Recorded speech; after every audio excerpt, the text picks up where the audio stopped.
নমস্কাৰ welcome to জ্ঞান পোহৰ আশা কৰিছোঁ আপোনালোক সকলো ভালে আছে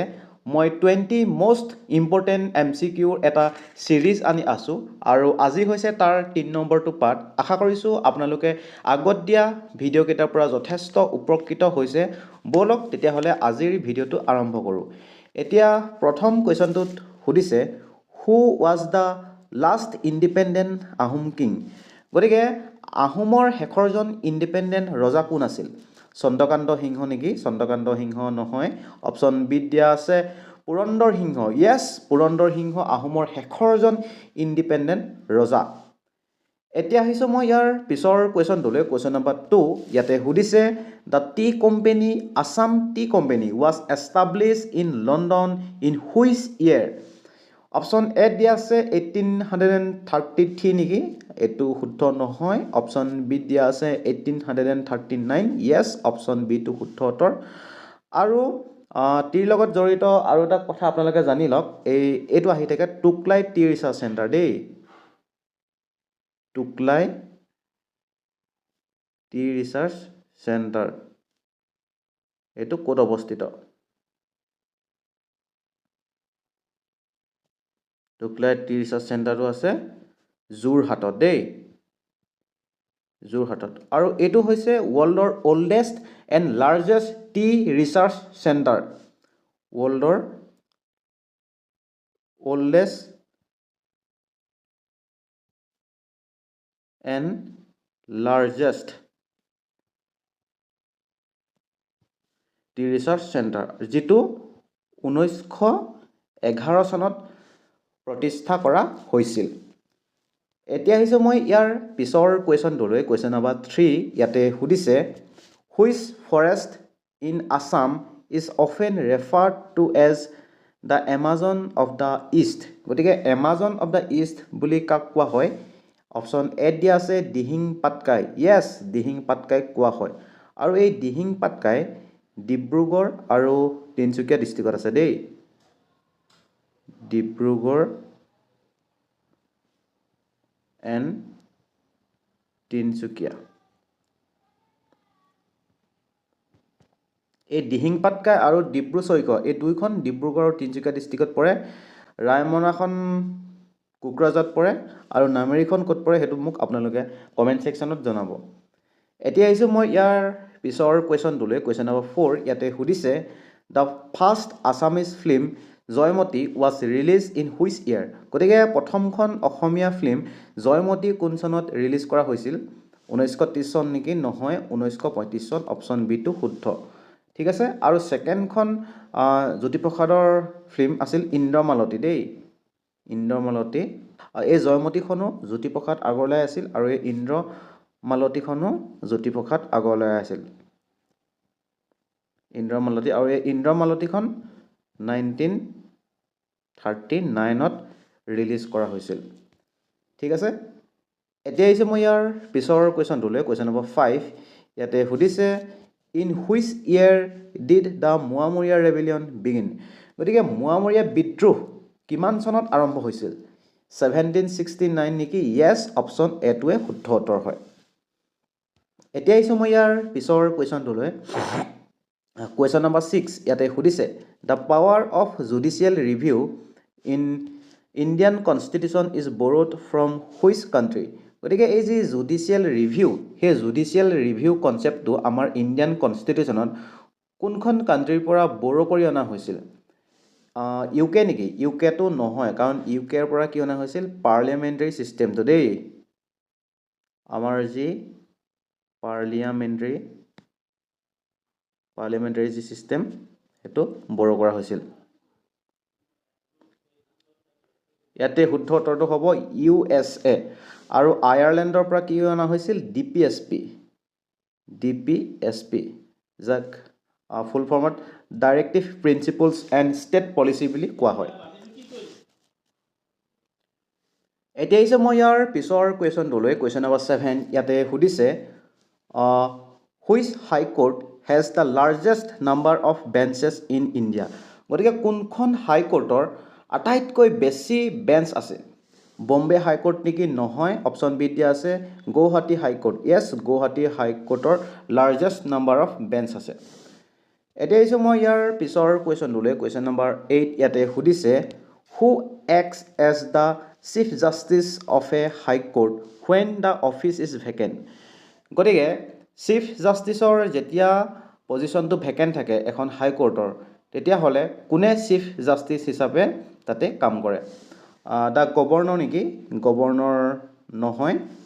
অপশ্যন বিত দিয়া আছে an acting chief justice appointed by the president yes option বিটোৱে শুদ্ধ হ'ব গতিকে ৰাষ্ট্ৰপতিয়ে যাক মানে এপইণ্ট কৰে তেওঁৱে চিফ জাষ্টিচ হিচাপে তেওঁ কাম কৰিব পাৰিব এতিয়া আহিছোঁ মই ইয়াৰ পিছৰ কুৱেশ্যনটোলৈ কুৱেশ্যন নম্বৰ 9 ইয়াতে সুধিছে the salaries and allowances of the জাজেছ of the high court are charge to consolidated fund of India নেকি নহয় consolidated fund of the state য়েছ অপশ্যন বিটো ইয়াতে শুদ্ধ উত্তৰ হয় এতিয়া আহিছোঁ মই ইয়াৰ পিছৰ কুৱেশ্যনটোলৈ কুৱেশ্যন নম্বৰ 10 ইয়াতে সুধিছে how many fundamental duties are currently listed in the Indian constitution গতিকে কিমানটা ফাণ্ডামেণ্টেল ডিউটিজ আছে বৰ্তমান ইণ্ডিয়ান আমাৰ যিখন কনষ্টিটিউশ্যন সেইটো সুধিছে অপশ্যন এত দিয়া আছে 10 নহয় অপশ্যন বিত দিয়া আছে 11 য়েছ বিটো শুদ্ধ উত্তৰ আৰু এই যি ফাণ্ডামেণ্টেল ডিউটিজ এই ফাণ্ডামেণ্টেল ডিউটিজ আমাৰ ইণ্ডিয়াই USSRৰ পৰা বৰো কৰিছিল দেই আৰু যিটো 42nd constitutional amendment act of 1976ৰ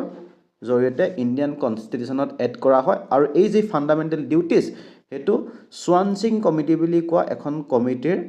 ৰিকমেণ্ডেশ্যনৰ অনুসৰি আনিছিল দেই সোৱান Singh committee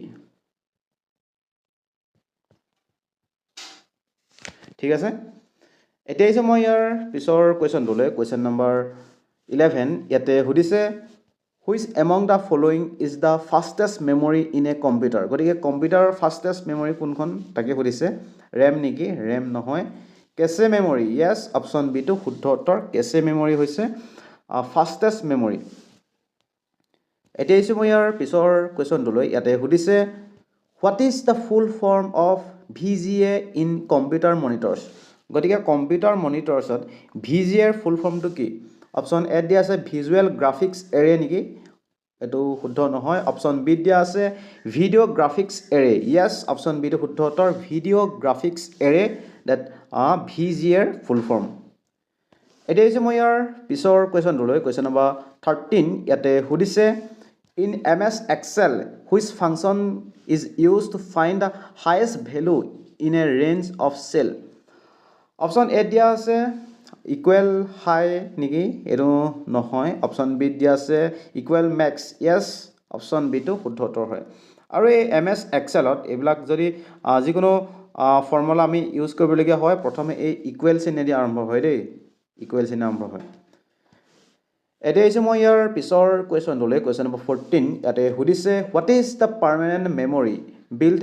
into your computer call গতিকে পাৰ্মানেণ্ট মেমৰি কোনটো তাকে সুধিছে ৰেম নেকি ৰেম নহয় ৰেম হৈছে টেম্পৰাৰী মেমৰি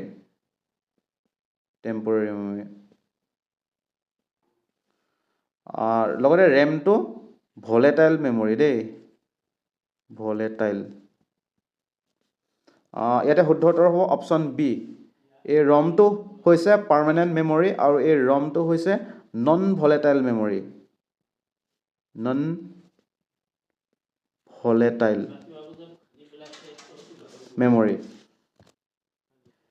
এতিয়া আহিছোঁ মই ইয়াৰ পিছৰ কুৱেশ্যনটোলৈ কুৱেশ্যন নম্বৰ 15 ইয়াতে সুধিছে a nibble in computer memory is equal to how many bits গতিকে আমাৰ কম্পিউটাৰ মেমৰিত নিবল কিমান বিটৰ ইকুৱেল হয় গতিকে ইয়াত অপশ্যনত দিয়া আছে 4 বিট নেকি yes 4 bit is equal to nibble আৰু ইয়াতে যদি 8 বিট হয় 8 বিটৰ ইকুৱেলটো কিমান হয় 1 বাইট ঠিক তেনেদৰে 1 KB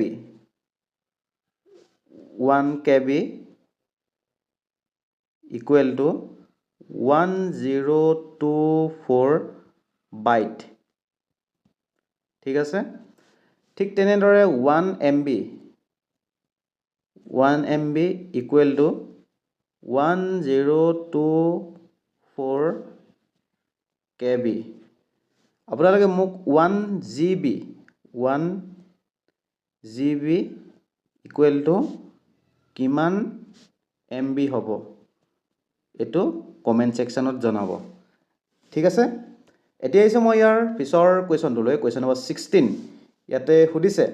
Which of the following is the oldest oil refinery in India? গতিকে ইণ্ডিয়াৰ oldest oil refinery টো কি হয় নুমলীগড় নেকি নুমলীগড় নহয় আৰু এই নুমলীগড় ক'ত আছে গোলাঘাটত আছে গোলাঘাট এতে শুদ্ধ উত্তৰটো হ'ব ডিগবৈ দেই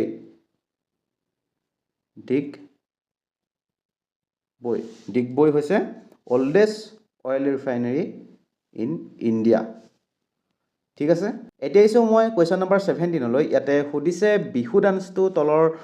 কোনটোৰ লগত মিলিব স্লো এণ্ড মেলানচলিক নেকি নহয় অপচন বি দি আছে rapid and energetic yes option b টো ইয়াতে শুদ্ধ উত্তৰ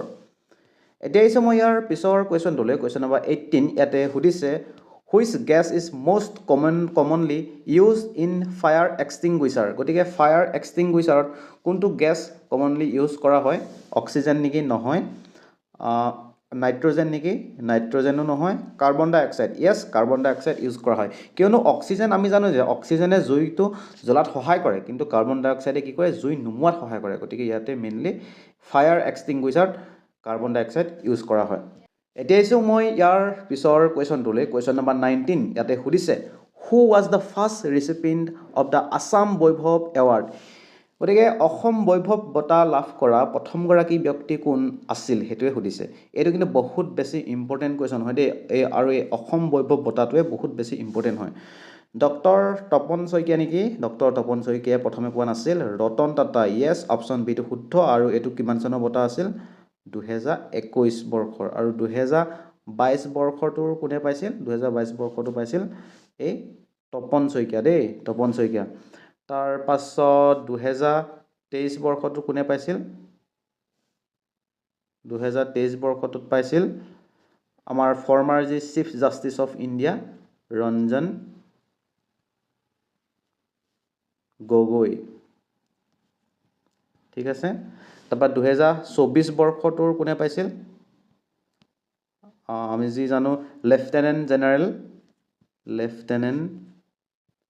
জেনেৰেল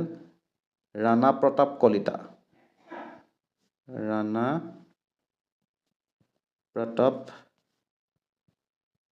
কলিতা ঠিক আছে এতিয়া ইছো মই ইয়াৰ পিছৰ কোৱেশ্চনটো লৈ কোৱেশ্চন নম্বৰ 20 তথা আজিৰ অন্তিমটো কোৱেশ্চন ইয়াতে সুধিছে the Kaziranga national park is located in which two district of Assam গতিকে কাজিৰঙা নেশ্যনেল পাৰ্ক অসমৰ কোন দুখন ডিস্ট্ৰিক্টত পৰে গোলাঘাট এণ্ড নগাঁও নেকি ইয়েস অপচন এ টো ইয়াতে শুদ্ধ উত্তৰ হ'ব গোলাঘাট আৰু নগাঁৱত পৰে আৰু এই যে কাজিৰঙা নেশ্যনেল পাৰ্ক এখন নেশ্যনেল পাৰ্ক হিচাপে ডিক্লেয়াৰ কৰা হৈছিল নেশ্যনেল পাৰ্ক হিচাপে কেতিয়া ডিক্লেয়াৰ কৰা হৈছিল 1974 আৰু এই Kaziranga UNESCO world heritage site হিচাপে ঘোষণা কৰা হয় দেই ইউনেস্কো ওয়াৰ্ল্ড হেৰিটেজ সাইট হিচাপে ঘোষণা কৰা হয় 1985ত অসমত যি তিনিখন টোটেল ওয়াৰ্ল্ড হেৰিটেজ সাইট আছে ইউনেস্কোৰ তাৰে এখন হৈছে কাজিৰঙা আৰু সেইখনক 1985 চনত ঘোষণা কৰা হয় লগতে এই যিখন কাজিৰঙা এই কাজিৰঙাখনক টাইগাৰ ৰিজাৰ্ভ হিচাপেও জনা যায় দেই অসমৰ এখন টাইগাৰ ৰিজাৰ্ভৰ ভিতৰতো পৰে আৰু ইয়াৰ এৰিয়াটো হৈছে মানে ইয়াৰ মাটিকালি হৈছে 430 স্কয়াৰ কিলোমিটাৰ ঠিক আছে 430 স্কয়াৰ কিলোমিটাৰ গতিকে আজিলৈ ইমানেই আৰু পৰৱৰ্তী সময়ত মই এনেকৈ আৰু কেইটামান মই মোষ্ট ইম্পৰ্টেন্ট মই কোৱেশ্চন লৈ আপোনালোকৰ ওচৰত উপস্থিত হমহি গতিকে আপোনালোকে যাতে ভিডিও কিটা মিছ নকৰে তাৰ কাৰণে আপোনালোকে এই চেনেলটি সাবস্ক্ৰাইব কৰি ৰাখিব লগতে আজিৰ ভিডিওটো চাই কেনেকুৱা পালে আপোনালোকে নিশ্চয়কৈ কমেন্ট সেকশনত জনাবলৈ নাপাহৰিব ভিডিওটো ভাল পালে এটা লাইক কৰিব আৰু আপোনালোকৰ বন্ধু বান্ধৱীসকলৰ লগত শ্বেয়াৰ কৰি দিব ধন্যবাদ